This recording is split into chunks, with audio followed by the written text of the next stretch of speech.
Good morning, everyone. On behalf of the ISO, I'd like to welcome you to today's Day-Ahead Sufficiency stakeholder call to discuss the straw proposal. My name is Christina Guimera, representing ISO Stakeholder Affairs, and I will be facilitating today's meeting. The presentation and straw proposal are both available on the initiative webpage, and you can get to that page by going to kaiso.com, and then under the Stay Informed tab on the homepage, you'll see policy initiatives. If you click that link, it'll take you to our main initiative landing page where you can search for the Day-Ahead Sufficiency webpage. The materials are available under the May 13th meeting activity.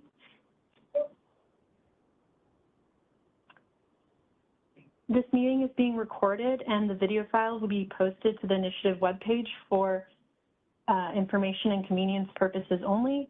The recordings and any related transcriptions should not be reprinted without the ISO's permission. And if you need any technical assistance at any point during the meeting, please send a chat to the event producer or myself. We'll pause for questions periodically throughout the meeting, and you can raise your hand by selecting the raise hand icon at the bottom of your WebEx screen, or if you joined audio only, press *3 on your device. For everyone joining us today, please state your name and affiliation first before speaking. Here you can see our agenda for today, May 13th. In a moment, I'm going to be turning things over to Hillary Staver for the initiative objectives and background, and then we're going to hear from Danny and Hillary on processes to help the BA meeting's day-ahead resource efficiency evaluation obligations. Then following that, Danny will discuss remaining in the WEIM RSC pool incentives for tagging day-ahead imports before we wrap up and discuss next steps.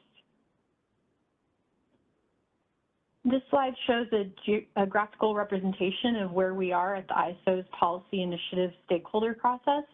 We're currently in the proposal development stage at the straw proposal. And next, I will turn it over to Hillary, and she'll kick us off with initiative objectives and background.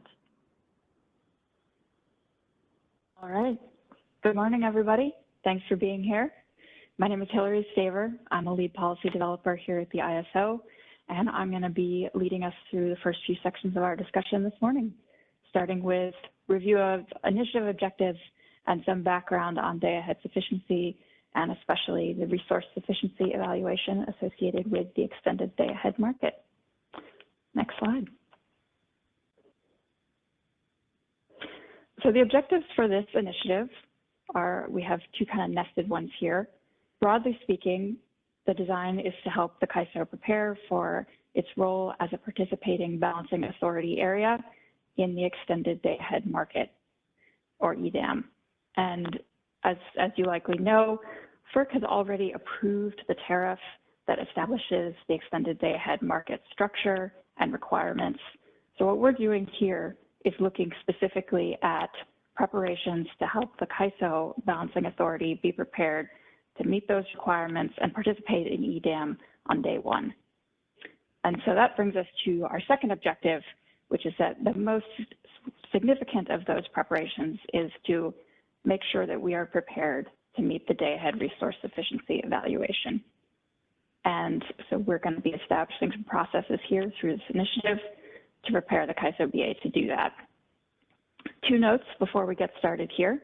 For those of you who have been following this topic, this initiative replaces and renames Track A2 of the EDAM ISO BAA Participation Rules Initiative. So that's Track A1 wrapped up last year, and this is the successor track that was previously named Track 2. So you're in the right place, and let's move to the next slide. Let's talk a little bit about the resource sufficiency evaluation. And I'll note that for this context here today, we are talking, when we say RSE, we're talking specifically about the resource sufficiency evaluation associated with the extended day-ahead market. So for those of you, some of you may be familiar with the one used over in the Western Energy Imbalance market, but for today, when we say RSE, we're referring to EDAM. So the resource sufficiency evaluation's purpose is to test whether the CAISO balancing authority area and other EDAM balancing authority areas have sufficient resources to meet its own obligations before engaging in day-ahead transfers with other EDAM BAAs. And if we look at how this is done, this is going to be conducted every day at 10 a.m. prior to the day ahead market. It's going to look forward at the next 24 hours. And fundamentally, what it's doing in each hour is looking at CAISO BA's RSE obligations, comparing it to the RSE eligible supply, and checking for any shortfalls. So if we look at more carefully at what is in each of these buckets, on the obligation side, RSE obligations are going to include our demand forecast, accounting for timely communicated load modifying demand response, imbalance reserve requirements, ancillary services requirements, and high priority exports to non-EDAM balancing authority areas. If we look then on the supply side, what counts as eligible supply for passing the resource sufficiency evaluation, we have resources located within the CAISO balancing authority area unless they have been contracted to another EDAM BAA. We have forward contracted intertie resources and proxy demand response resources and voluntarily submitted reliability demand response resources. And that last category, RDRRs, we're going to talk in more detail about that later down in the presentation. But those are the two buckets, broadly speaking, obligations and supply. And the RSC will also be using the full VER forecast for variable energy resources, and then running a unit commitment optimization across 24 hours, the coming 24 hours. So this RSC commitment optimization is going to be very similar structurally to the integrated forward market, that is the engine for the day ahead market, but with some notable simplifications. So there will be no transmission constraints, and there are no prices involved in the RSC. We're looking purely at quantities of resources here. So you can see down then in the table at the bottom of the slide, this unit commitment optimization is run every day at 10. And if that optimization can solve across the next 24 hours without relaxing any of the constraints in any hour, then the CAISO BA will pass the resource sufficiency evaluation. And if that optimization cannot solve without relaxing any of the constraints, then there is an RSE failure. And what we're looking at in that pass-fail binary is if there is a failure, there's a potential for an RSE failure surcharge. That would be a charge to the CAISO BA, and that revenue would then be distributed amongst the other EDAM BAAs that do pass the RSE. That's where you can see the potential for RSE failure revenues if we do pass. But then a failure in addition to surcharges can also mean potential loss of diversity benefits associated with EDAM participation.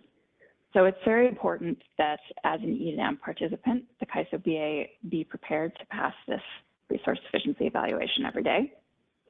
And one of the things that we have at our disposal in order to make sure that the CAISO BA is prepared to do that is a tool called the advisory RSE. So let's move to the next slide.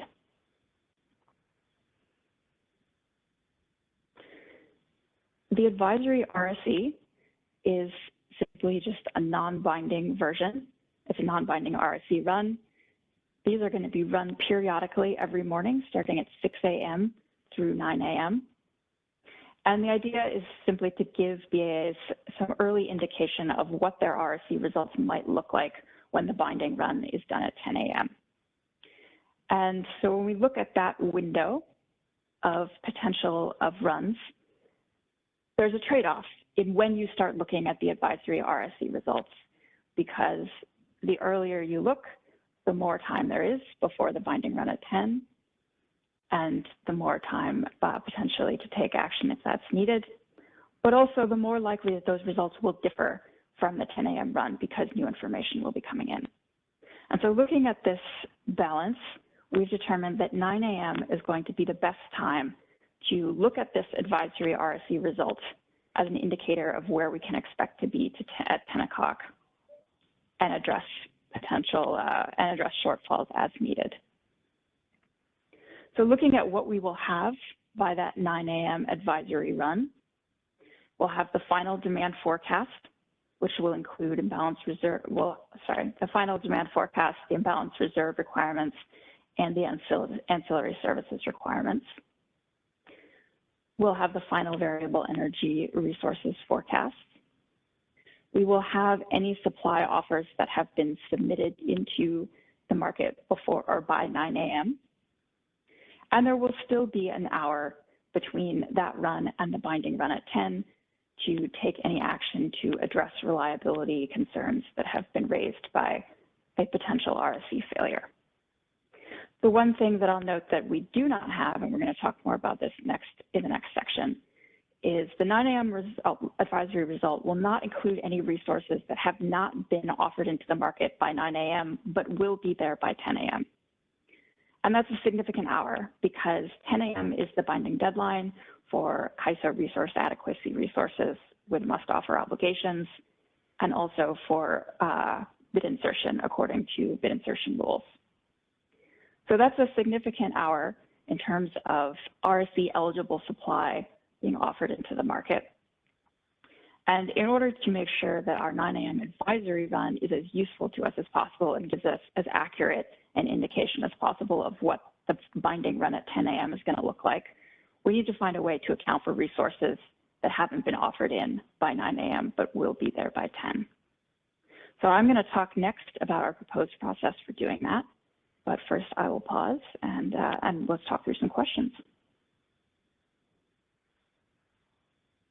Hillary, I don't know if you can see the hands. This is Heather. You have a few hands raised, and it looks like we maybe have some on the phone. So why don't you just direct how you want to go through those?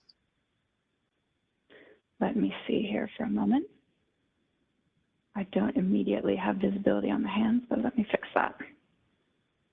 Oh, it's not proper. And Christina can also read off the hands. Do you want to take hands first? Yeah, let's do that. Thanks, Christina. Okay. And then Doug, I think you were first. But Christina, if that isn't right, change it up. But I think we're going to take Doug and we can unmute him. Hi, Doug Bocignone for the Bay Area Municipal Transmission Group. Can you go back to slide 8, just the previous slide? I noticed that regarding the VERS, it says uses full VER forecast for VERS that submit offers. And that submit offers part, I don't recall being part of the previous discussions. And I think even the draft straw proposal doesn't have that extra bit. And I'm just curious as to what is meant by that submits offers, because I thought the idea was you just take the full VER forecast and put it in there.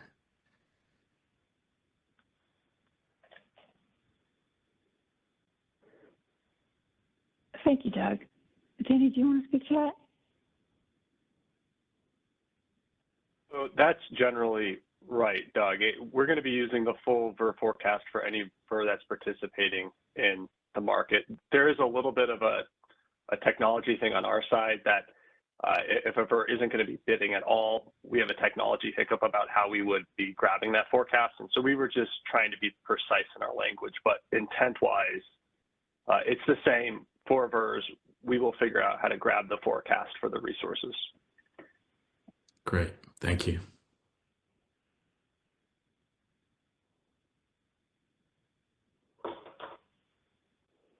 Who do we have next, Christina? Next up, we have Alva. If we could please unmute. Thank you. This is Alva Svoboda, PG&E. In going through the document and then here, the one thing where I think it's just a matter of reminding me, but what is the hard imbalance reserve requirement that's being used? Because I know there's a demand curve there. So I just wanted to get a little clarity on what quantities were going to be used there. Thank you.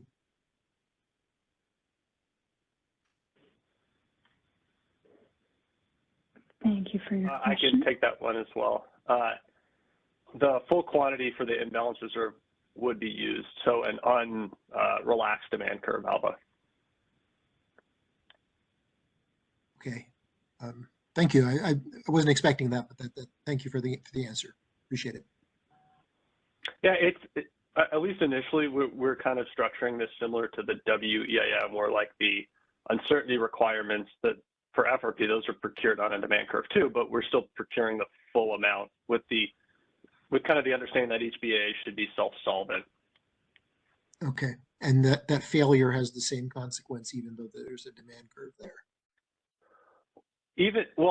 We did on structuring the failure surcharges try to account for this slightly. I think there's a de minimis failure, which would be a really minor failure, and then a lower band and then an upper band that are kind of pegged to basically where within the IRU requirement you're going short. Okay. Maybe one thing to look at is, I mean, empirically as you go forward, and I don't know whether this is also the case in the EIM, but if you're regularly relaxing and not fully procuring on something like this, then I would think that ought to be accounted for, not only for us, but for other PAAs. But thank you. Yeah, no, that makes sense. It's almost a day two EDM policy discussion about right. Is the full IRU requirement the right requirement, or are BAAs comfortable with knowing your neighbor might have less than the full IRU requirement? Yeah, great. Thank you very much, Danny. Appreciate the clarification. Sure, Alba. Next up, we have Carrie Bentley. Hi, this is Carrie Bentley from the Western Power Trading Forum. I just wanted to follow up on the first question. Danny, your response, you said you're going to grab an unbid VERS. Can you clarify, do you mean RA from unbid VERS, or yeah, can you just clarify that statement? For any VER that is a registered resource in the CAISO market, we are forecasting their output, and we will use those forecasts as the quantity that'll be tested for in the RSC for the CAISO BAA.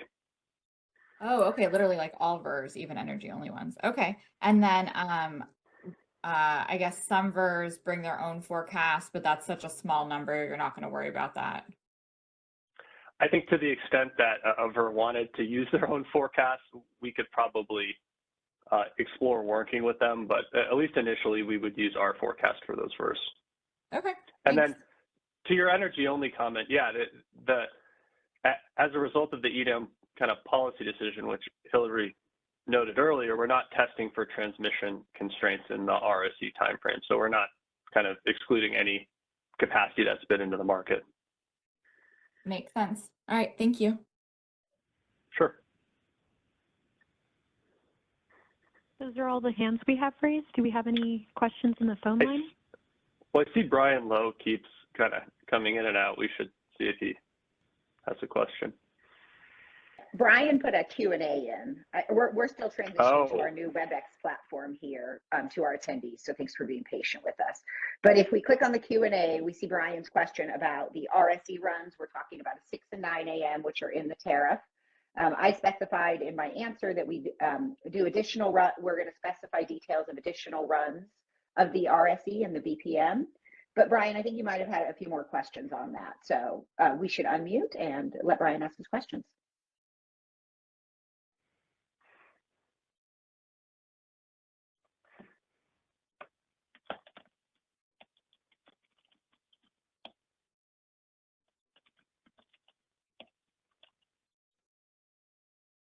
Okay, well, if we didn't unmute Brian, I guess, why don't we just provide a bit detail on what we're doing with additional advisory runs out of 6 and 9, either Danny or George. Why don't you guys take that?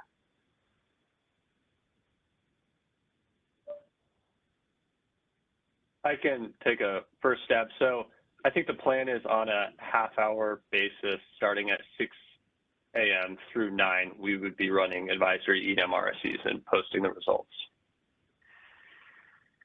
I think that's what's spec'd in the BRS right now.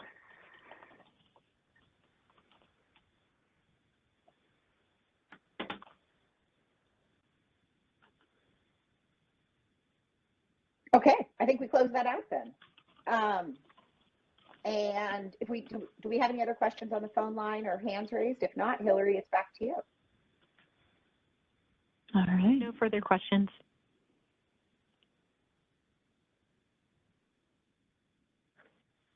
Well, thanks everyone then for the questions, and we will move on to the next section.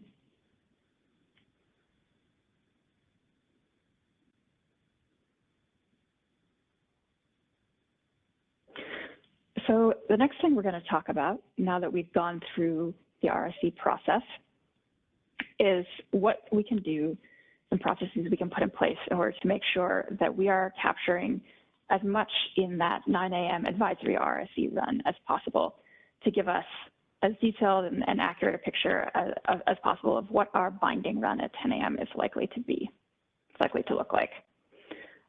So we're going to start this section by looking at this last bullet point here on the fact that the 9 a.m. run is not going to include resources that have not been offered into the market by 9 a.m. Let's look a little bit more at how significant of an issue that is. So if we go to the next slide, this is an example from a summer month. We looked at July 2023 as an example to see when is RA capacity being offered into the market. So you can see we start at 1 a.m. here and go all the way along the x-axis to the 10 a.m. deadline. We have different resource types up here, and what you're seeing is that, roughly speaking, about a quarter of our RA fleet is being offered into the market in that final hour between 9 and 10 a.m. And so that is a significant enough amount that we need to find some way to estimate and represent that capacity in the 9 a.m. advisory run, because to be missing that many resources that will be in the market by 10 in the 9 a.m. run could give us an indication that potentially there could be a shortfall in the RSE, when in fact that is not going to be the case by the time all of those resources arrive in the market at 10 a.m. So we need some process to make sure that RA resources that have not been offered by 9 a.m. but will be by 10 are represented in that 9 a.m. advisory picture. So we have a three-step process that we are proposing. Let's move to the next slide.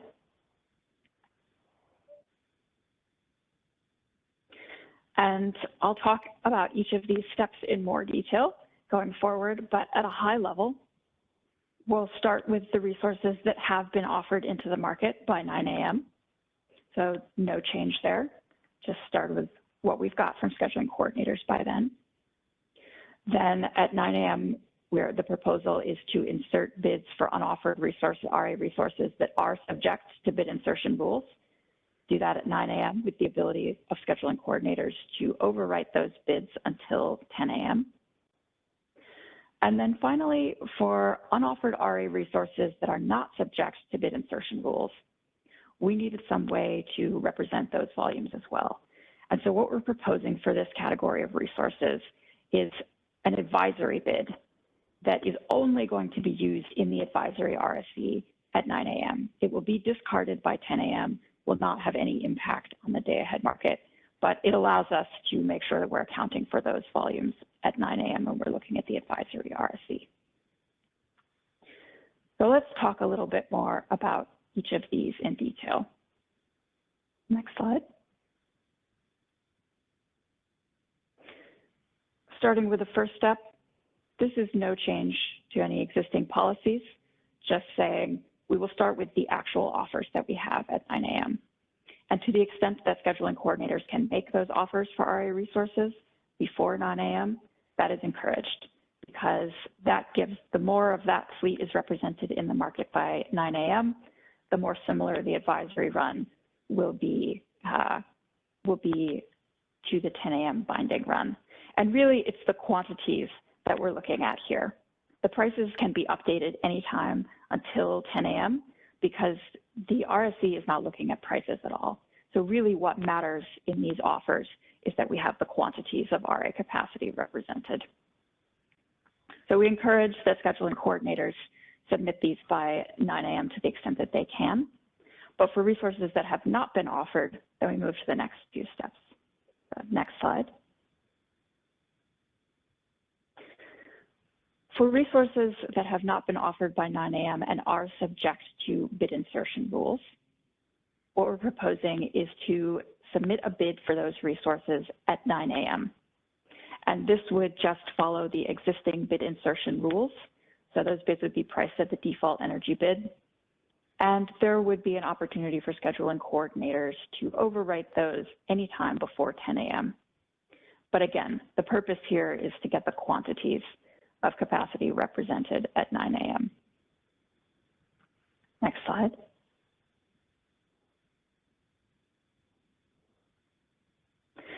And then finally, for RA resources that haven't been offered by 9 a.m.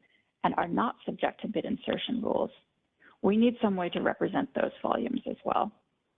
And as a reminder, so what category of resources are we looking at here? This is laid out fully in section 711 of the Reliability Requirements Business Practice Manual.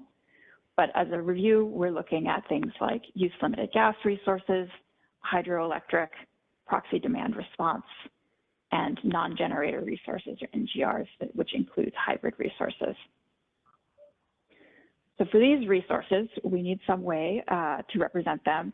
And what we're looking at is a new construct called an advisory offer that is completely specific to the advisory RFE. So it will be used only there. It's a $0 bid price, and the resources are a capacity, again, focusing on the capacity. And those will be discarded by 10 a.m. They will not have any impact on the day-ahead market. There will be no need to overwrite them because they will disappear completely before the market, before the 10 a.m. market. But that is a way for us to make sure that we're capturing those volumes of resources at 9 a.m. So if we go to the next slide, and I'll pause for questions after this. This is a summary slide. Here is the entire process that we're envisioning. So at 9 a.m., after going through all these steps, we should have offers that have been submitted into the market by 9 a.m. Unoffered resources would be represented either through a bid according to the bid insertion rules, if they are eligible for that, and if not, then through an advisory bid that would be discarded at 10 a.m. before the market runs. And if we go through all of these steps, what this should do is get our 9 a.m. advisory RSE run very close to what we're actually expecting to see for RSE eligible supply in the binding run at 10 a.m. And that should give us as an accurate signal as possible as to what our likely binding result is going to be, so that we have time to take any action needed if it looks like there is a reliability concern being raised by a potential failure. Or if it looks like we're going to pass, then we're clear to proceed to the 10 a.m. run. So I'll stop there. That's the entire process. What do we have for questions? First in the queue, we have Alva Svoboda. Hello. Thank you. Thank you for this description. One area I was wondering about, and maybe just for future clarification, not for controversy, but just how NGR state of charge, initial state of charge, and how hydro daily energy limits would be represented in terms of the advisory bid insertion, because it could certainly make a huge difference. I don't think capacity alone is going to be the determinant of the test. That's a good question. Thank you. Danny, do you want to speak to that? Sure. For hydro, the model will be able to incorporate the daily energy limit. So to the extent that that's given to us, the model will optimize around it. The same thing with NGRs in the initial state of charge, at least for now. That is currently a biddable parameter. As part of upcoming work in storage, that may change, or it'll likely always be a biddable parameter, but there may be more linkage between where you ended the previous day and start the next day from a financial standpoint. But I think we would take what resources give us for now, Alba. But to your point, yeah, if those numbers are wrong, it could skew the results.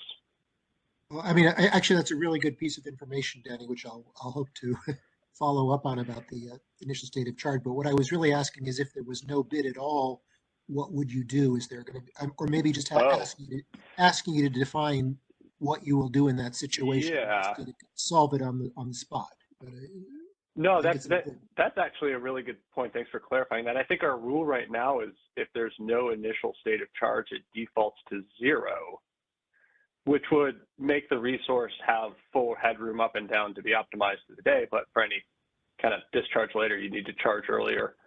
That's right. I think to the extent that stakeholders think that we need to be more estimate and try to like backcast and estimate what we think the initial state of charge would be, we could explore that. Just kind of on the fly, I'm not sure how much more accurate that would be than 0. I mean, anything we estimate is probably going to be wrong. It's just how wrong. I mean, I was actually thinking almost the opposite, that you could assume that you could get the batteries, if you had to, you could get them to maximum at the beginning of the following day, and therefore you'd be optimistic on it. But I was actually more concerned about the hydro, where you have a daily energy limit that can change whether you, and maybe just using the previous day is sufficient, but I just wanted to raise that issue, that's all. Thank you. From a PG&E perspective, Alva, do those numbers change a lot between 9 and 10 a.m., like your expected hydro output for the day? I don't think they would change if there was a bid in. It's really the question of, if you don't have a bid, what would you use? Yeah. Okay. Well, this would be something that I think we can try to highlight in the comment template to see feedback on. Is this something we need to explore more? Thanks. Next up, we have John Diep.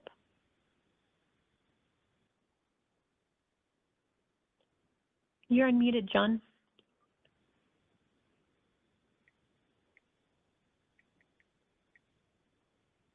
You guys hear me? We can now. Okay, great. Yeah, this is John Diep from Southern California Edison. Just curious regarding the RAs that are not subject to bid insertions. What percentage of that is not is that so?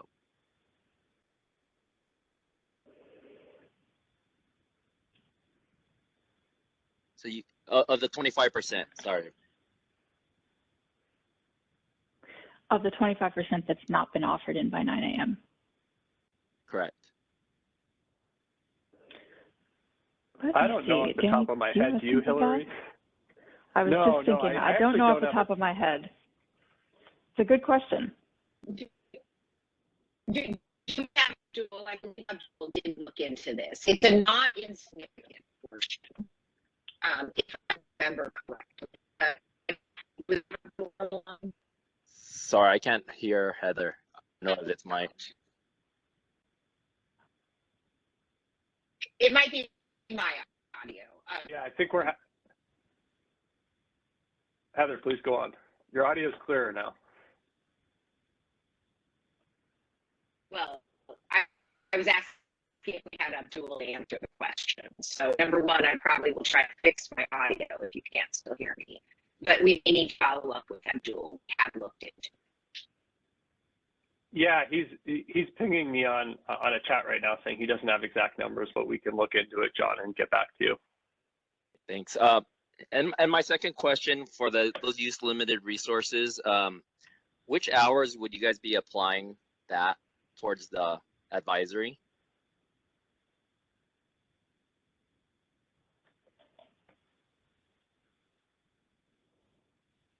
I can take this one.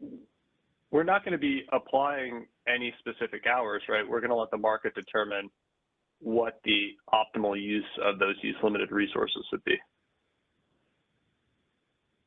Okay, so what you're saying is that it's going to be determined, those use limited resources are going to be determined at 9 a.m. In the advisory. You're just going to let the market determine which hours those use limited resources would be applied to. Yeah, it's just that this is another market pass really similar to the IFM. So if a resource registered with the CAISO has 1 startup a day, it will consider that in running the RSC. Or if it has 6 hours at Pmax of energy, it will consider that. Or if it's a storage resource that needs to charge to discharge it, like the optimization will determine the usage of those resources. Oh, okay. Okay. If I'm understanding the question correctly.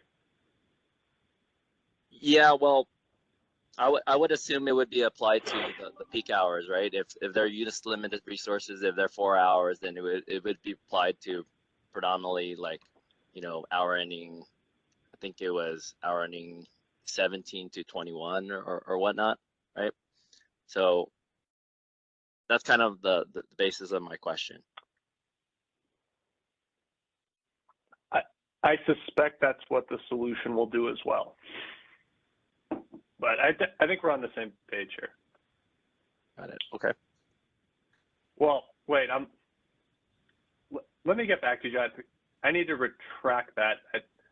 Use limited RA resources is something I think that we need to explore more. Right, I was going to suggest but we can kind of follow up. clarify this going forward. Yeah, I think we uncovered a piece, John, and we appreciate your question that maybe we hadn't, I think, gotten into the details that we needed to. So let us get back to you on this topic. Okay. Thank you, guys. Appreciate it. Next up, we have Carrie Bentley. Hi, this is Carrie Bentley from the Western Power Trading Forum. This was along the same lines of what you just talked about, so I won't, I guess, get into it as much since it sounds like you're going to get back to us on some of those details. But I think to recap, I think my bent was a little different. It seems like because you're discarding the bids after the RSC, the risk is that you're counting capacity that isn't actually going to show up. Is that the identified risk? Do you think that's accurate? I think the risk cuts both ways, Carrie.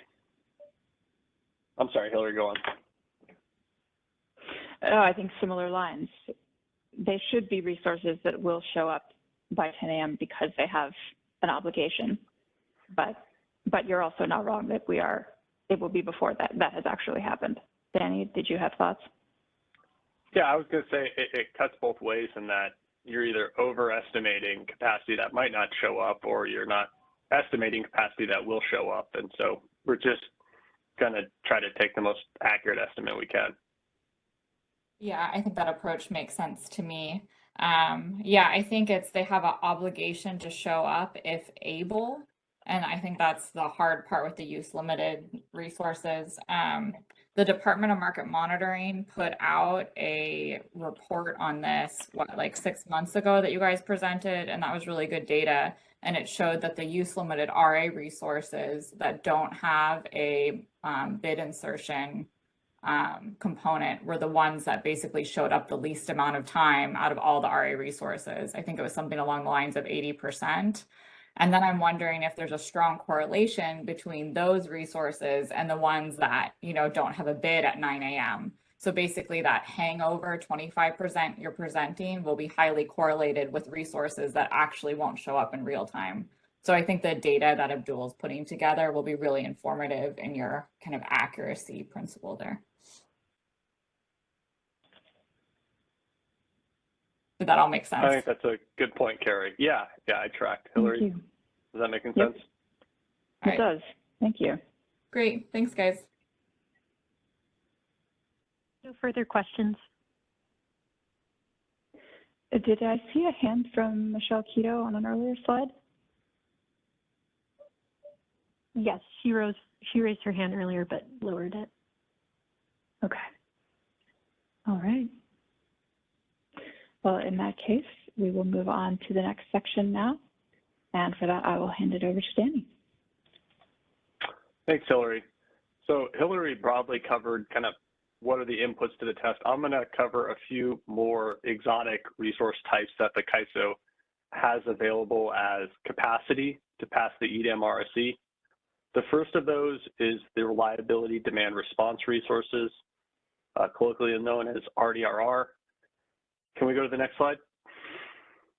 So RDRRs are RA resources. That's a lot of R's in one sentence.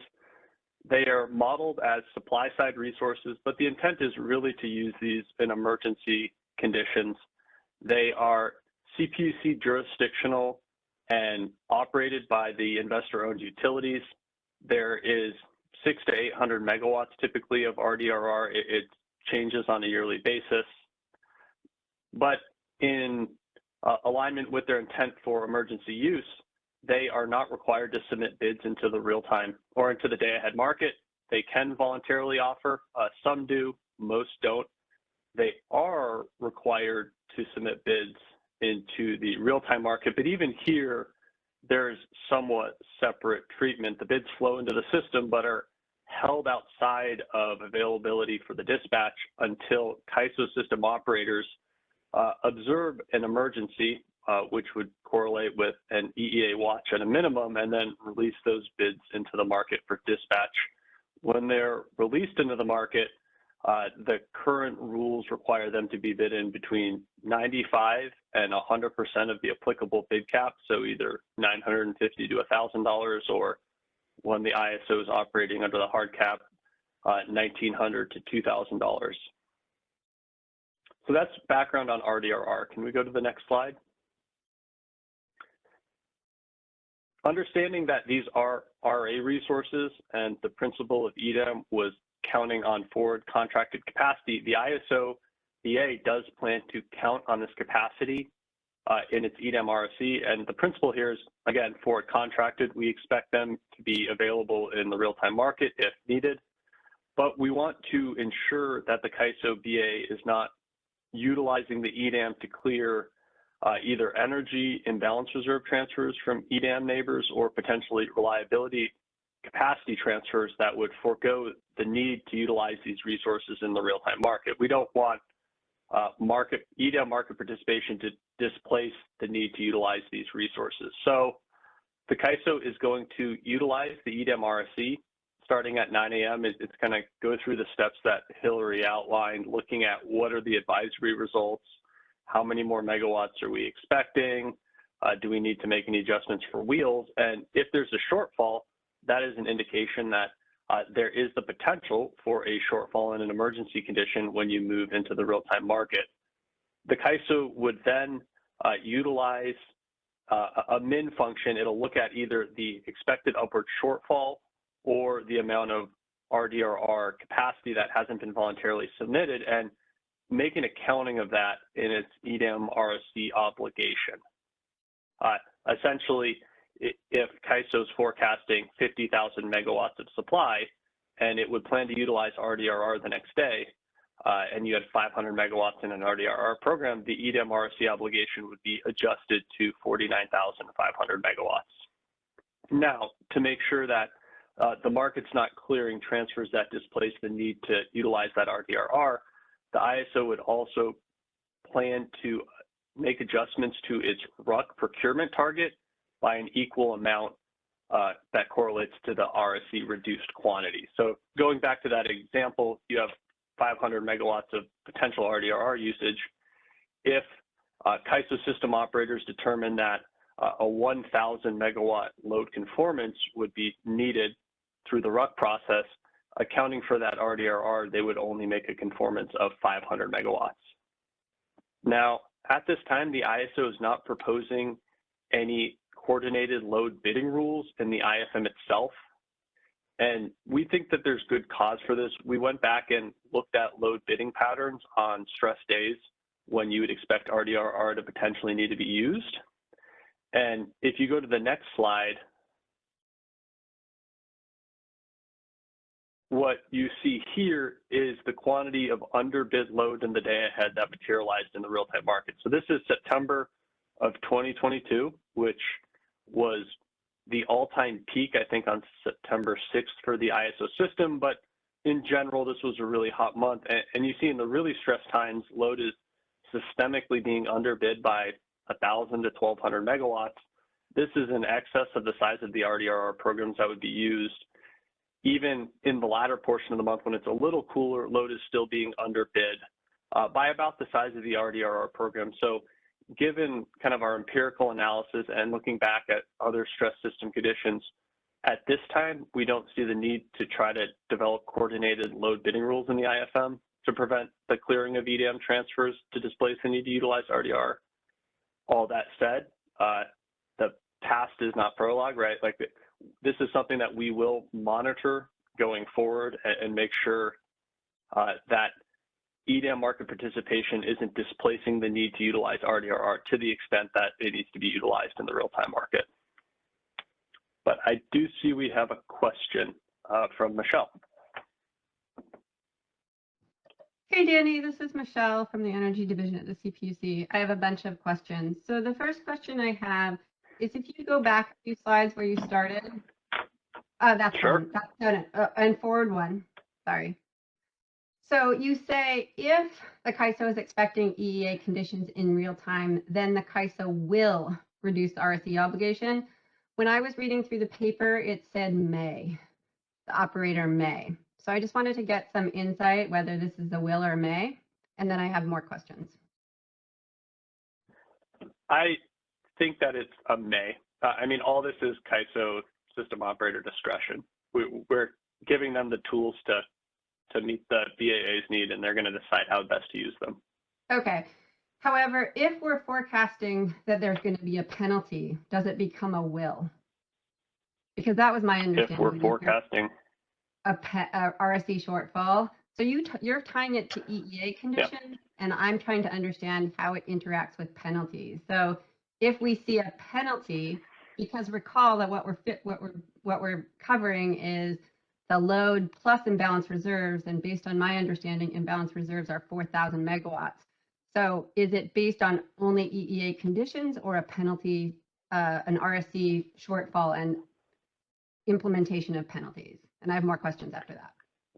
Yeah, so I think we're almost front running kind of two sections from now. The ISO in curing an EDM RSE shortfall, it plans to look at that shortfall as a projected capacity need and would cure it from a reliability perspective. RDRR would be considered before taking any additional actions. But what you're driving at is just, what does a shortfall mean? On one hand, it means there's financial exposure, but from a reliable operations perspective, it means the CAISO doesn't have enough capacity to meet its own needs, at which point it would look to RDRR as available capacity to meet its needs. Actually, yeah, but I'm asking sort of a very specific question though. So does the CAISO consider an imbalance reserve shortfall sufficient to call an EEA? That is a different question than what I thought I heard earlier, and I think so, but it would be at the discretion of system operators. Again, if it's a 1 megawatt shortfall in the IRU requirement that's procured to a high level of confidence, that's a very different thing than CAISO can't meet any uncertainty beyond a P50 forecast in the next day. I understand, but I just, let me just give you an example. So let's say that we have 1,000 megawatts of RDRR resources, because I think that's how much Edison has. And let's say you're not going to count it, even though we have a shortfall and we're going to get a penalty, even though we're not in what CAISO is considering EEA conditions. In that case, if we have 1,000 megawatt shortfall, you guys, the penalty is a 16-hour product. Let's say the bilateral price is $1,000. That's $16 million. If the bilateral price is $2,000, that's $32 million. So we're not talking about insubstantial penalties. So I think we really need clarity about when you're going to use the RDRR in particular to cure when the system could have a penalty. And that might be not when you have EEA conditions. So I think there's a lot of work that needs to be done here. So Michelle, this is Heather. Hold on, Danny. I just have a clarifying question. Well, can I answer? Okay. Oh, sure. Go ahead. You answer and I'll ask my clarifying question. No, you first, please. Okay, so I guess, Michelle, was I understanding that it's your team's position that the first line in the and if the CAISO BAEA is expecting EEA conditions, is it your position that that's not the right place to look for triggering use of the RDRR and the RSE?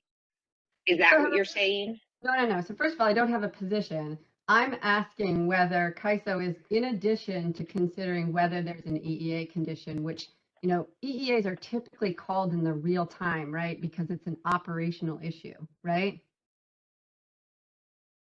Agree. So, yeah. Okay, we thank can you call for the EEA watches well in advance. Yes, but I don't even know what your threshold is for calling an EEA watch in the day ahead time frame. I understand your conditions for EEAs in the real time, but not in the day ahead.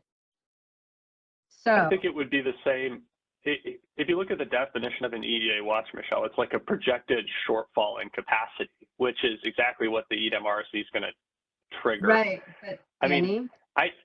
With the way the program is currently designed, this has to be a reliability condition. That program is not explicitly designed right now to allow triggering to avoid financial surcharges. I mean, if this is something going forward that we want to work together and kind of reopen the program design, we would absolutely be willing partners, because we want to utilize and have access to RA resources as often as possible. I think there's a lot of correlation between that shortfall and a failure surcharge, but given the current program design right now, we may have barriers to directly tying it to the shortfall. Right, but what I'm asking you to tell me is whether operators can consider the imbalance reserve real enough to call an EEA watch, and I don't know the answer to that question, but I think we should figure it out. Yes, the answer is yes. The imbalance reserve product is reasonable uncertainty projecting to the day ahead, so they absolutely have the discretion to look at an imbalance reserve requirement and a potential shortfall and identify a reliability concern. Okay, but they may or they may not, in which case if they do not, then they don't call an EEA, and then we do not have a will here to use the RDR resources, and California could be penalized in stress system conditions $16 to $30 million. So, Danny, should we take comments on this issue? Because I think what Michelle is raising is a little fundamentally different than a framework that you laid out in your first bullet. But I leave it to you. No, I think that's a great idea, Heather. So no. Yes, I think that's a great idea, Heather. This is something we can take comment on, and if there's a desire to explore kind of the rules around utilizing these for not explicit reliability conditions that are projected, we can also explore that. Okay, and then I do have a question. Portland General Electric has a backup diesel program. How will they be counting that in their RSC, or how are they allowed to count that in their resource efficiency? It's an emergency diesel backup generation program. It would be the same terms under which the ISO would count any of its emergency supply that it plans to utilize the next day if necessary.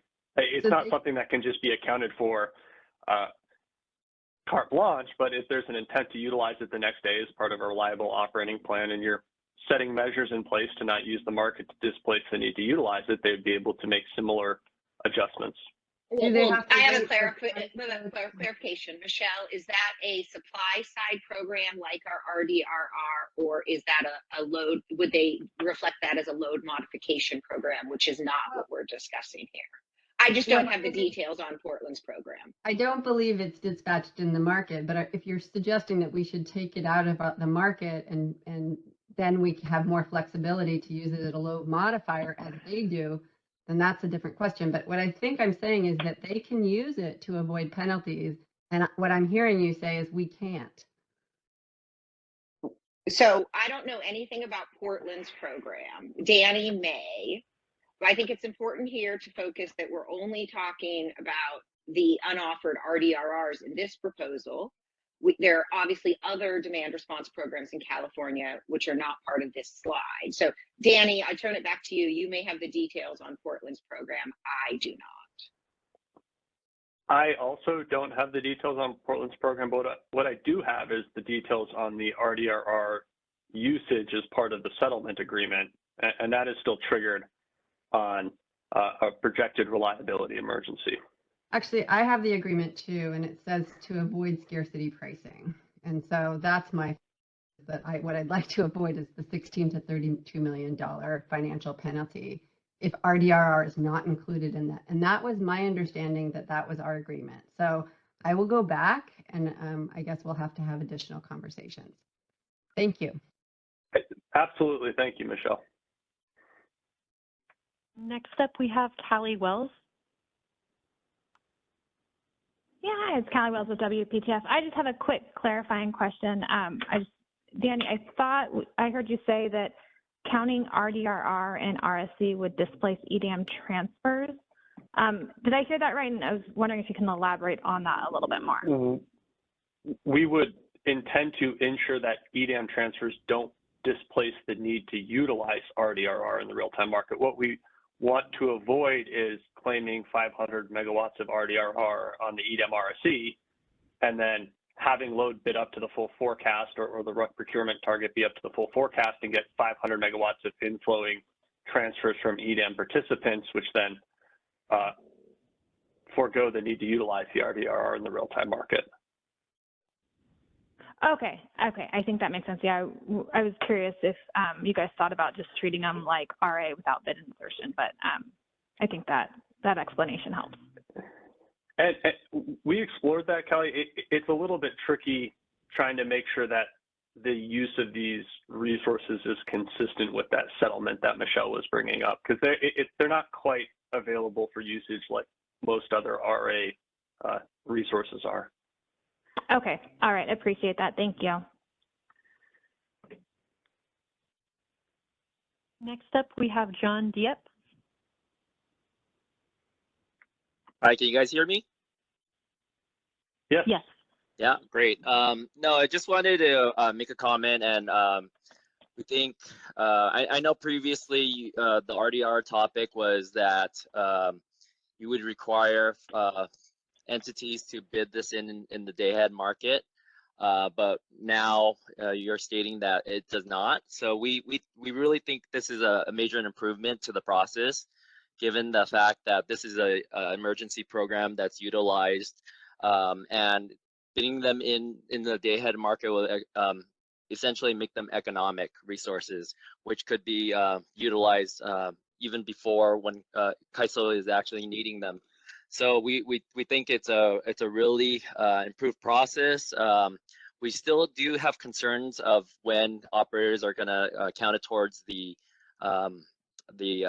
penalties or not, which is Michelle's concern. But just in general, it's an improved process, and we prefer this approach. So, thanks. Thanks, John. And I'd offer, as we kind of follow up and have more discussions, to the extent SE wants to participate on potential revisions to how these are utilized, that would be welcome news to us. Great. Yep, we'll be interested. Thank you. Callie, I see your hand is still raised. Did you have a follow-up question? Oh, she just lowered it. No further questions in the queue.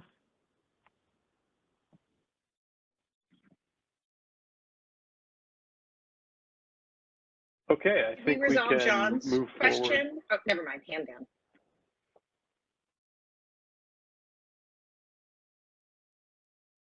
Two slides forward. Okay, here's the next tranche of non-traditional capacity available to the CAISO BA, and it's the Strategic Reliability Reserve Program. Can we go to the next slide? So what is the Strategic Reliability Reserves, SRRs? This is a program that was established in 2022 that currently is intended to go through 2026, which would be the first year of EDAM participation. That is there for use to support grid reliability during extreme events.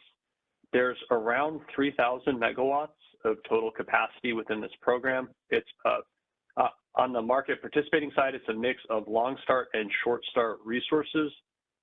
For long start resources, they are physically located in the CAISO Balancing Authority area. The CAISO will work with these resources a few days in advance of when they're needed, when the CAISO is projecting very stressed system conditions, which these resources may be able to provide reliability benefit. These resources come online. It's not a traditional startup like what's registered in master file. It's a little bit more involved since these resources aren't in normal use.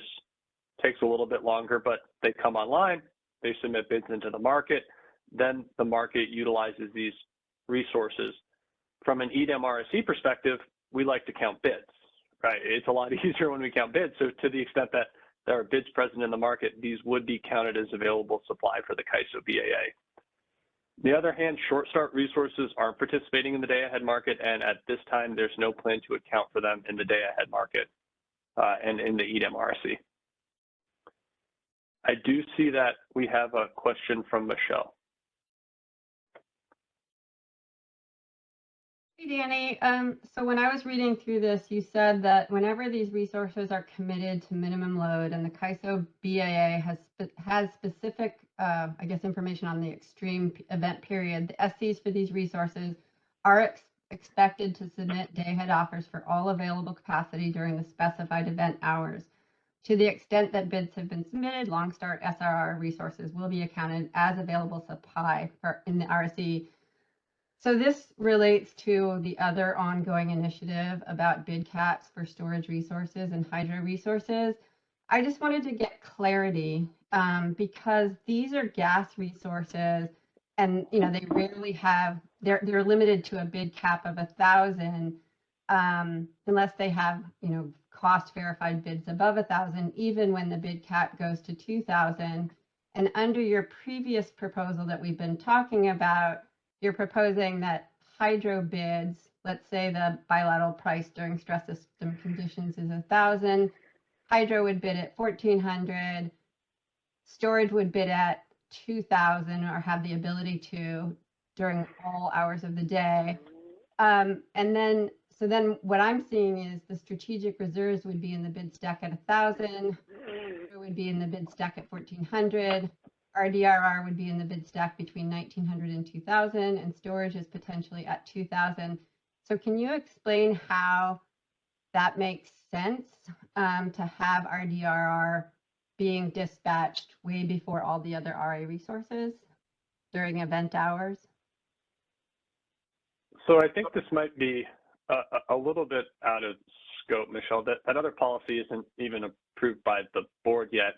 But I heard a couple different questions here, but the last one I heard was RDRR, actually. Are you more referencing RDRR or the strategic reserve resources in context of dispatch priority? Take RDRR out of care. Here we have the 3,000 megawatts of strategic reserve potentially sitting at 1,000 when you have, let's just say hydro and storage at 1,400 and 2,000.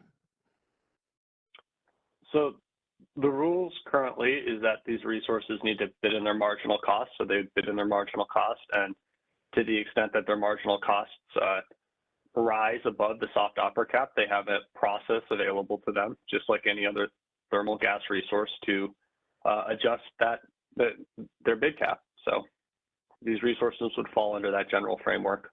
Okay, so we can be sure that these would be dispatched before at least some storage and at least some hydro. And in addition, does it also mean that in the real time we'd be exporting them? I can't be sure of anything because I'm not going to presume the types of offers that are made by hydro participants or storage participants, right? Like these are market participants who have their own bidding strategies. There is the potential for that to occur. And yes, as part of a broader market dispatch, we can't color code the electrons and control where they flow. If these are bid into the market, they would be available for use by the entire market. Okay, great, because if we hit the bid cap, exports are at a penalty price of 2,300. So we will clear these resources and potentially before other RA resources. I just want to make sure that there's a common understanding of what we're doing here. But thank you. Yep, we're on the same page. No further questions in the queue. Okay. I think, can we jump forward a slide? Maybe 2 slides. No, 2 slides because we covered that. The next topic is curing the remaining upward RSE shortfalls. So this is something that the ISO previously spoke about in the RA working group process about 2 weeks ago. So I apologize to the extent that you've already heard this spiel, but for this audience, it's something we want to offer again. The ISO plans to utilize its existing exceptional dispatch authority to address potential capacity shortages that are identified by the EDM RSE. So the ISO right now has the ability to ED for system needs, and it can even occur prior to the day-ahead market. We are viewing the EDM RSE as a tool which will allow us to much more accurately assess our capacity position in a day-ahead timeframe and make any adjustments necessary to that position. This isn't an absolute that it will always ED, but we believe that a significant shortfall of the EDM RSE does portend potential reliability impacts, and system operators should have the discretion to resolve those as they see fit, consistent with their good utility practice. Any questions here? No questions.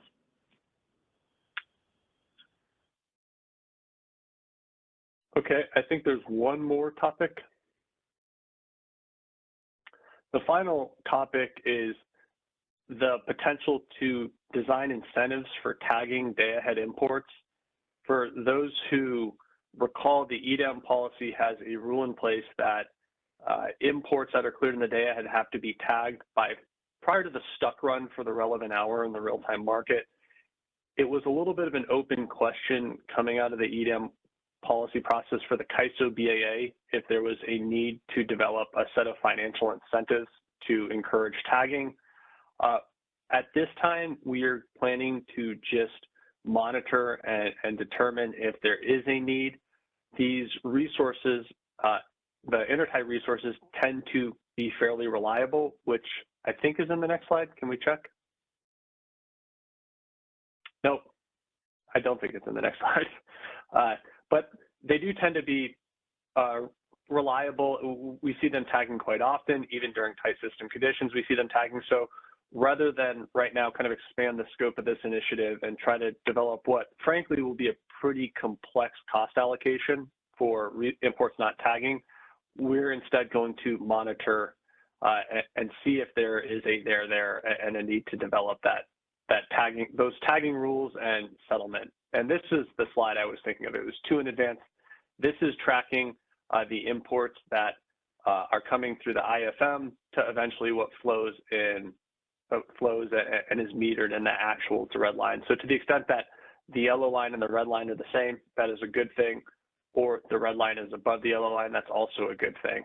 But as you can see from at least this chart, and we have charts similar to this in a lot of our summer reports that we put out for the last few summers that show that there is the imports that are cleared end up flowing, and to the extent they end up flowing, we don't see the need for an additional incentive mechanism to encourage tagging.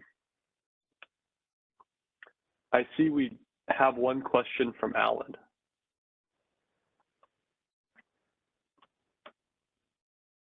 Hi, Alan Beck, PG&E. So I actually had first a question about the previous, I think it was slide 27 on curing RCE. Okay, this one? Yeah, slide 26. Okay. So this is just a thought. My basic principle is I would like to see CAISO considering some sort of making a cost rational decision on whether or not it needs to cure. Obviously, if it's going to be a de minimis failure, then we would prefer not to see any action taken because, if we're off by 1 megawatt, who cares? Sort of along those lines, though, I wonder if CAISO makes the decision to utilize exceptional dispatch to cure an EDM RSE recognized capacity shortfall, my understanding is that would then obligate California to paying either a 30-day or a 60-day capacity payment to that resource. Is that right? It triggers the CPM process where the CAISO makes available that 30 or 60-day capacity contract. Okay. The counterparty would have to agree to that contract for the payment to occur. Right. And then presumably they would, right? I think there's a lot of reasons why they would, but there are some also that they might not be able to. Right now, if this is done mid-month and they've sold capacity in another BAA for the next month, that they may not be able to agree to the terms of the contract. Because they can't fulfill the entire window. I guess the counterpoint that I'm wondering is can CAISO institute into that decision-making process the cost consideration of, for example, assistance energy transfers, where let's say that it would be, I don't know, I'm just throwing out a number, $1 million in capacity payments to a resource for over the next like 30 to 60 days versus whatever the assistance energy transfer might be for curing, let's say like $200 megawatts, might be less. I don't know. Does that make sense? It does, but the CAISO isn't curing these EDM-RSC shortfalls to avoid any surcharge, be it a CPM, the EDM-RSC surcharge, or AET. They're looking at this as a potential forecast reliability need, and that's what their decision making is going to be on. And that said, I think they're going to be considering like what are the best set of resources or what are our best options to resolve that need. But I don't think that they would look to utilize a real-time emergency transfer program kind of in a day-ahead basis to resolve a reliability need if they have the ability to resolve that reliability need at 9 a.m. day ahead. So I heard two things in the question. I heard one, as a threshold, the CAISO in this initiative has isolated the exceptional dispatch authority for reliability needs. And I think we're open to comment if folks would like us to, something different. So right now we're only talking reliability. In the RA working group, we, I think that is the discussion, though, Danny, you should clarify on cost, both on the CPM as well as, and I think this is what I heard in the second part of the question, are there other things to consider in the cost? The WEAM AET product is, of course, one thing, and that could work in a variety of situations, but there are others. The CPM is relevant. It could be modified. But Danny, do you just want to, give some guidance on what comments we would welcome here in this initiative and also where else we are discussing the cost? Sure. So I think, Heather, the comments that we would welcome in this initiative would be, is this a reasonable use of the exceptional dispatch authority that the CAISO already has to cure shortfalls on a day-ahead basis? The discussion in the RA working groups was throwing out there that this is the plan, but we see that as the better venue to develop other potential products to cure shortfalls on a day-ahead basis outside of the existing ED authority that the CAISO has.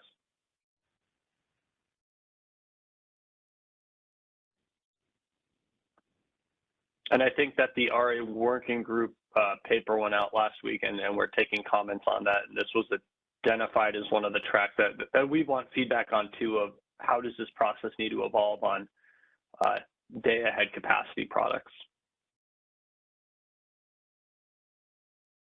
Does that answer your question, John?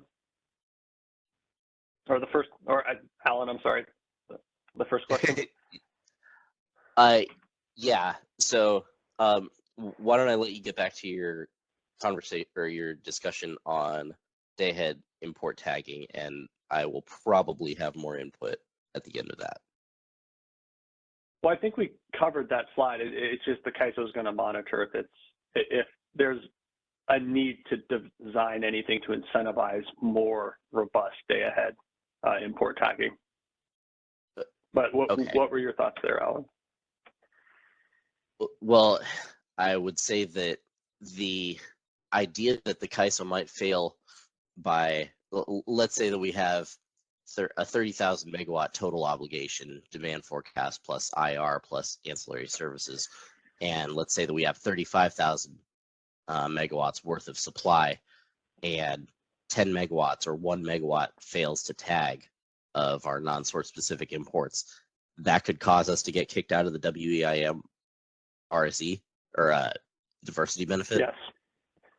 Yep, it's part of the EDM policy. That's what the rule set is. That seems not ideal. Not tagging doesn't necessarily mean kicked out. That there is the potential for a tag that doesn't show up to be backfilled by a real-time market offer. So it's not an absolute, but this was something that I think we talked about during EDAM, Alan, and that's just where the policy landed, is that there would be no de minimis quantity. I recall so the question is, stakeholders. Yeah. Go ahead. No, please. Well, how about I just jump in and then I'll let Alan clean up on it.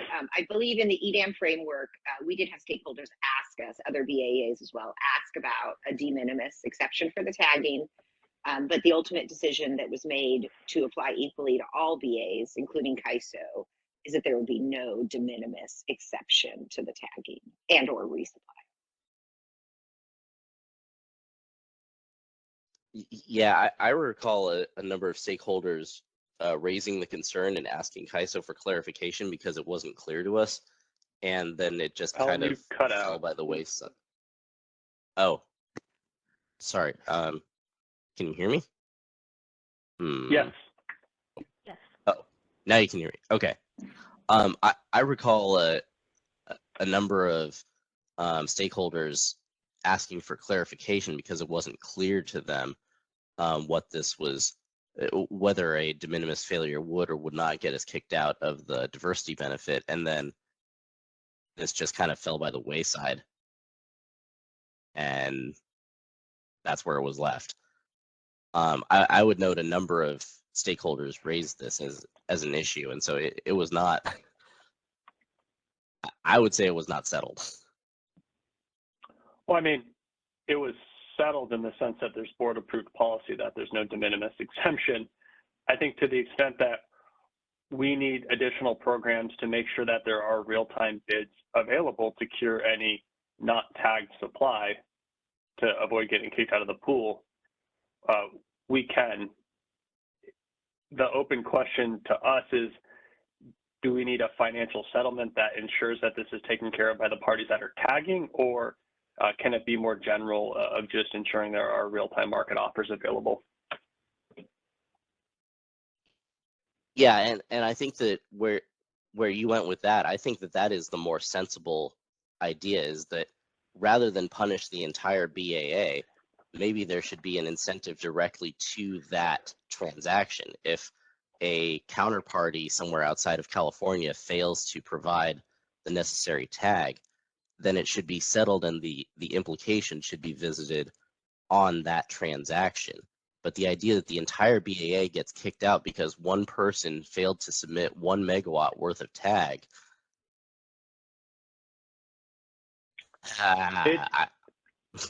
on principle, I totally agree with you. The question is, do we think there's enough of a problem there to put significant resources towards figuring out what this settlement will be? Because it will not be straightforward, right? Because you're going to have to calculate the counterfactual of what the CAISO would have been as part of the pool with the full diversity benefit, and then assign that to, maybe it's simple if it's one tag, but what if there's a bunch of tags? Like, how are you going to pro rata allocate out that cost that you're initially calculating? I don't think we're saying we're opposed to doing this. We don't think it's terribly likely based off how these resources have been tagging to date. So we wanted to take a wait and see approach and see if this is a problem before we try to figure out that cost allocation.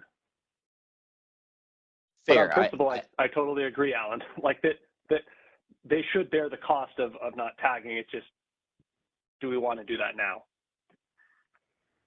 I guess I would recommend that rather than putting the WEIM diversity benefit on the chopping block, what if we instead came up with some sort of like set damage penalty amount?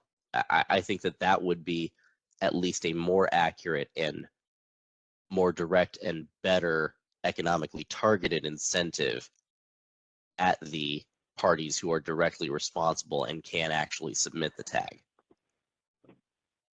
I don't know what that amount would be, but I think... Yeah, no, that's reasonable. And I would ask, like, if you can put a little more kind of meat on that framework and put that in your comments, that's definitely something that we can consider. Okay, thank you. Next up in the queue, we have Brian Lowe.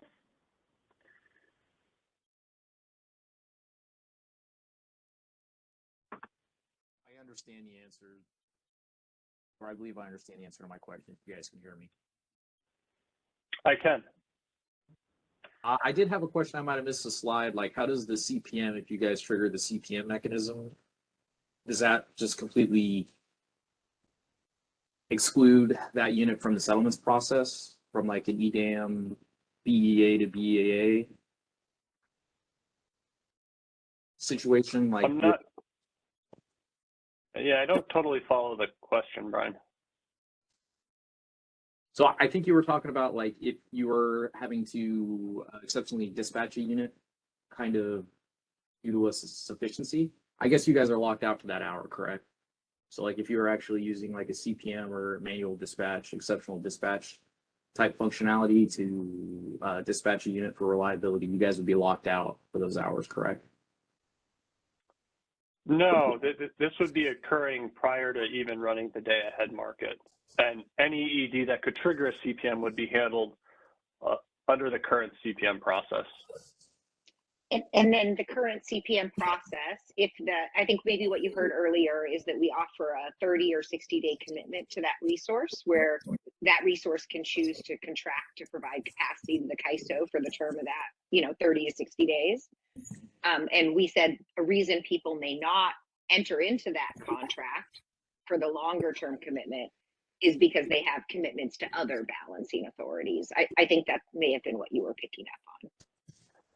Yeah, and in general, the idea of kind of the limiting transfers, that's more native to the WEIM RSC.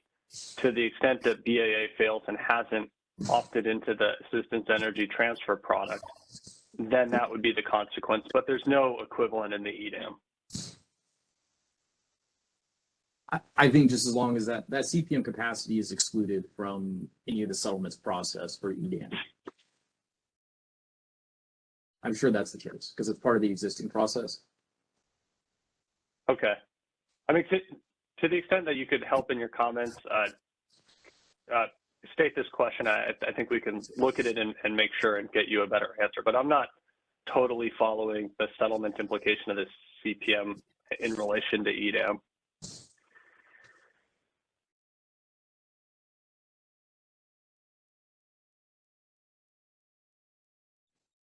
Next up, we have Alva Svoboda. Okay. Hello. This is a kind of a follow-up. Welcome back, Alva. Thank you. Thank you. This is sort of a follow-up to both of the previous questions. But so what I understood, I think what you're saying, that you're going to potentially, the ISO will exceptionally dispatch between 9 and 10 a.m. to cure what they think is going to be a deficiency at 9 a.m. so that at 10 a.m. there's not a deficiency.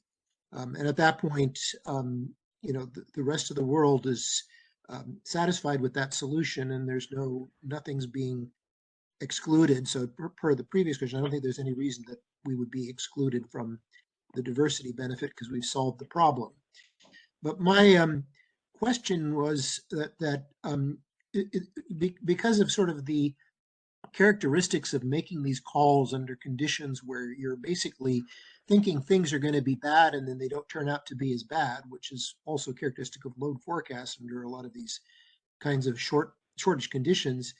What is the CAISO's prerogative to undo, or in what sense can that exceptional dispatch be undone after in real time if it's not needed? And what are the consequences of that for people looking at this as a strategic, essentially inserting something that they don't actually plan to use, sort of similar to your discussions about RDRR and the strategic reserve? I'm just wondering about the idea that CAISO might put something in, and I would applaud them for doing it personally, and then consistently not have to use it and be pulling it out. Would that be a concern with this kind of a situation?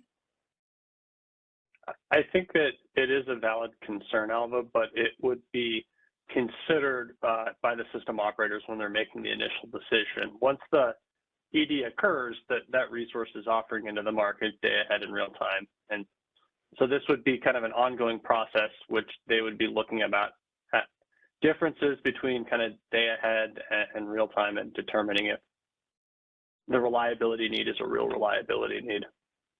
Yeah, so really something more to monitor, I guess, in the whole process. I think so. Okay, thanks. Appreciate that. Sure. Next up, we have Michelle Keto. Hey, Michelle Keto, Energy Division at the PUC. A couple more questions. So could you just tell me which load forecast you're using for the RSC? Is it CAISO's forecast or is it bid-in load forecast? CAISO's forecast, it will be used in the RSC and RUC. It's the same forecast. Okay, got it. And then, so when you're inserting bids for resources, do they have bids on the weekend if they're just system RA capacity? I don't know. I'd have to ask somebody on our RA team. I'm getting a message that yes from Abdul, but to the extent you have a follow-up, I'd ask him to respond. Okay.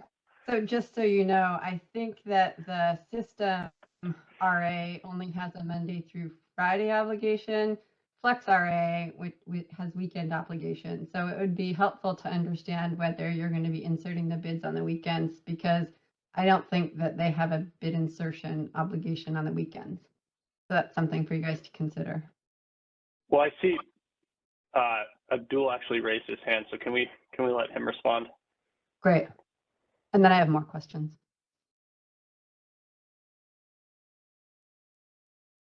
Abdul, are you there? Abdul, Yes. you're muted. Can you hear me? Yeah. Yes. All right, hey, Michelle. Yeah. The system resources of a 24/7, generally speaking, 24/7 must offer obligation. That includes the weekend. I think what you're referring to is the availability assessment hours. And those are different. Those are the consequences for rain penalties. But the must offer obligation is 24/7 with obviously some exceptions for some of the different resources. Abdul, you're cutting out a little bit. Okay, I get it. So you're saying they have a 24-hour obligation, but they're only penalized if they don't, system resources, if they don't bid between 4 and 9 p.m. Monday through Friday. Is that right? Correct. I think, okay, that's right. Yeah, I'll switch audio for. Okay, and then my other question is, when you're talking about exceptionally dispatching, are you only talking about capacity, or are you also talking about purchasing energy at the ties?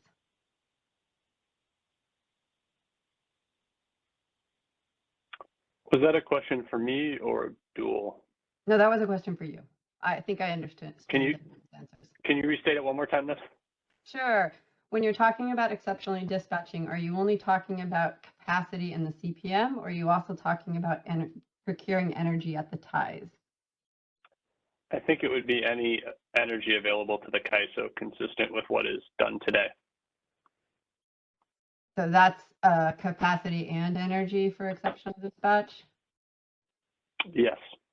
So they could be buying $2,000 energy at the ties to cover the IR, which is an uncertainty forecast, right? Which is only going to materialize 5% of the time. They could be procuring capacity or energy at the ties, and that would trigger the existing CPM process, and then they'd be paying it whatever the market cleared at. But CPM is only a capacity payment. That's why I'm asking. Energy, correct. That's why yeah. So I guess I'm not clear on the answer. Is it capacity and energy or just capacity? I would have to ask Abdul again when his audio gets better to help me with the nuance. Okay, great. And then let's see. When you guys were talking, we can wait. When you were, can you hear me now? Yeah. Yes, we can hear you. Sorry. Can you repeat the question? Because I was switching between audios and I lost you halfway. When you say CAISO might use its exceptional dispatch authority to cure RSC deficiencies, are you talking about only using the CPM authority to get capacity, or are you also talking about, and I don't know the answer to this, does CAISO have the ability to exceptionally dispatch energy at the ties? Okay, so what we're doing is I think we're not saying we're going to use CPM authority. We're saying we're going to use exceptional dispatch authority. So we would exceptionally dispatch a resource. And I think exceptional dispatch is really for internal generation. I think the ties is more of a scheduling process that we can follow. But at the end of the day, all of that discussion is exceptional dispatch of energy. Now, an exceptional dispatch for non-RA capacity would trigger a CPM offer, and if the SC, if the supplier agrees to that offer, then they are committed for a capacity contract with the CAISO. That's the CPM process, and it's a 30-day contract that we would pay them for. So it could result in a CPM. The intent is not to go for a CPM. The intent is just to exceptional dispatch the capacity that's needed for the next day. Okay, so what I'm hearing you say is yes, you can get a CPM, but no, you don't buy energy through the exceptional dispatch capability at the ties. So if I'm getting that correct, okay. we're not buying capacity through the CPM process. Period. We're only at this point, we're only saying we will exceptionally dispatch energy, and that could result in a CPM offer, but that's not the goal here. Okay, and can you exceptionally dispatch energy at the interties? I'm not aware of. So my understanding of the exceptional dispatch authority and process is for internal generation. I think the interties have their own. We have our own, a different scheduling process at the interties. But I'll defer to some of my colleagues if they have better understanding here. Okay, that's fine. So, and then I just wanted to talk a little bit about what your interaction with Alan. And when you said that if 1 megawatt doesn't tag, so does it matter? Let's say CAISO had an extra 5,000 megawatts when they did the RSE, but 1 megawatt didn't E-tag. Do we fail? And do we get separated from the rest of the WEAM, or do you sort of recalculate it? No. So you have to tag up to your full requirements. And Dan, or whoever's controlling the slides, if we could flip back to the tagging slide. Right, I understand that you have to tag up to your requirements. So if you're over your requirements and you didn't tag all that, you're not removed from the pool. If you do not tag your requirements, that is when the pool removal. But I wanted just to highlight, we speak of it high level about tagging, but there is also the resupply. Okay, but yeah, but let's say the requirement is 35,000. We have 40,000 megawatts. We have 5,000 extra, and let's say 1,000 does not tag. You're saying, Heather, are saying we do not fail? Correct. You fail if you don't tag your requirements. Right. So yes, I'm agreeing, Michelle, that you've laid out the structure of the EDAM tariff correctly. Okay. I feel like there's maybe a little misunderstanding about that. Okay.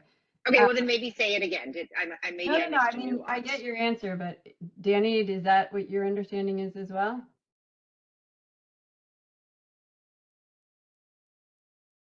You're muted. Thank goodness I got a second chance to do this. The failure would be not tagging and not resupplying. Right, but that's irrelevant. That's my understanding. But then you and Heather are saying different things, right? Danny, her question is if we have excess. Does the tagging and resupply, must you tag and resupply your excess amounts above and beyond passing the RSE?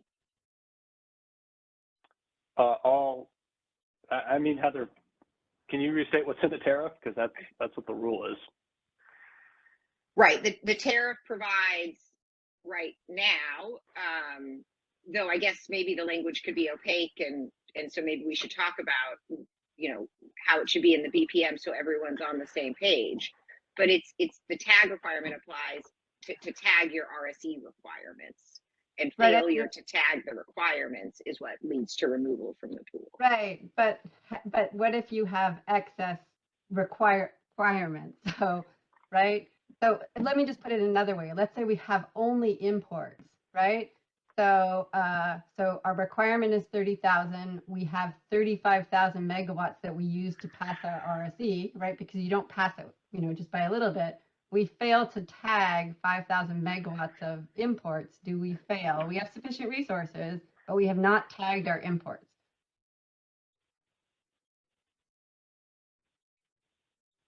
I feel like Danny's gonna, are you, George, are you Heather's gonna say on no. and listening to this exchange?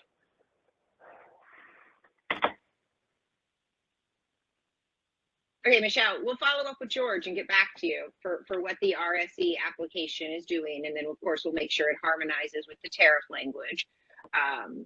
Okay, I've got more questions though, but yes, that's a really helpful one to. If you could, and again, putting these in writing just for everyone always helps us be able to get everyone answers to their questions. So that is always helpful. But yes, let's move on to the next question. We'll have to come back to this. Great. Oh, okay. No, sorry. It looks like we might have George. George, the question is about the tagging and removal from the pool. If you pass the RSE, but you have excess capacity. So I think Michelle's example is your RSE requires 30,000 megawatts, but you have 35,000. To remain in the pool, must you tag all 35,000 or must you only tag the 30,000? Michelle, if I've missed your question, please fix it, but I think that's about right.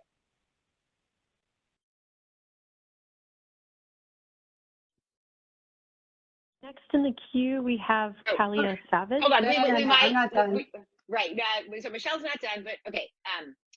We might need to still get back to you, Michelle. I think we understand your question. Again, we'll run it down. Okay. So my next question is: let's say we can't tag those imports because a transmission line is down. Do we fail?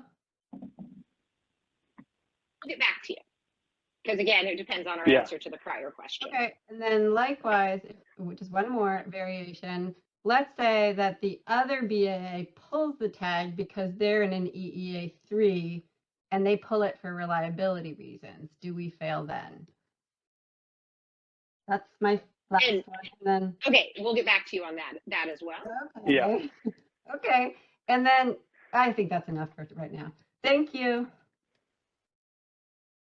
And then again, just to recenter, hold on, before we move on, just to recenter, we would welcome comments on, I think, incentive mechanisms, which was, I think the issue that was teed up by one of the stakeholders that has brought this to the initiative of what incentive mechanisms could be out there. So just to bring that back. But now on to the next question, and sorry for interrupting.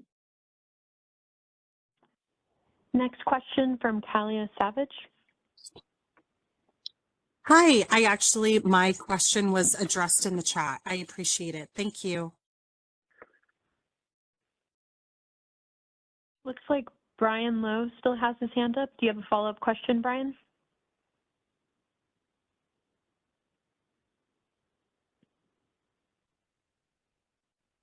I think I would say, I think as far as like the EDMD discussion, I'm fine there. I am curious, so like these interchange transactions, how is the market going to optimize when we get closer to like Western EIM?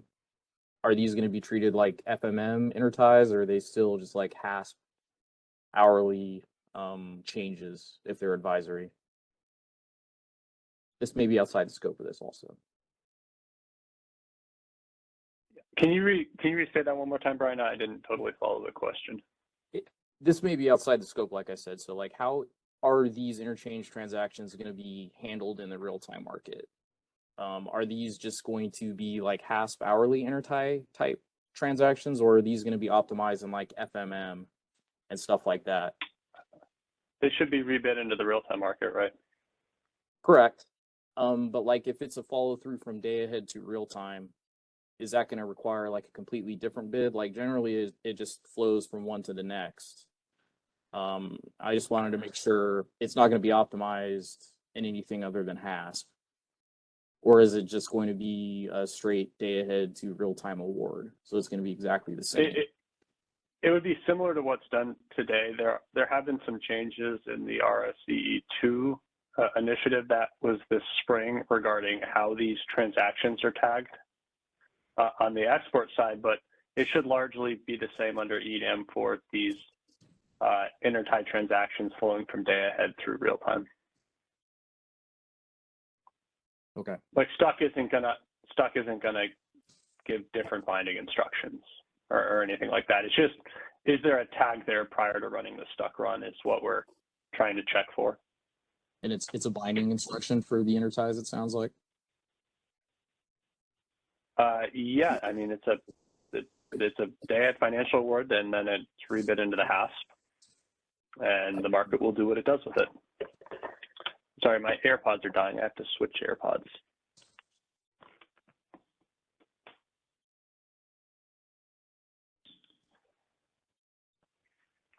Hello? I got you, Dan. Yeah. Okay, great.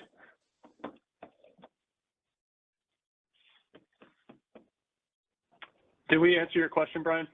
Yes. Okay. Looks like no further questions. I thought I saw Alan. Did Alan have another question? Alan, I want to make sure that that you get a chance if you have follow-ups. No, we're good. Thank you. Okay.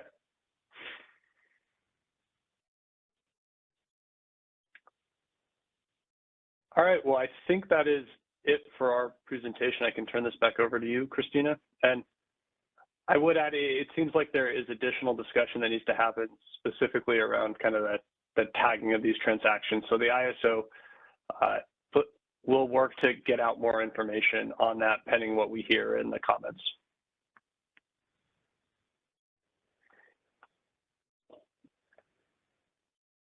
I think you're on mute, Christina.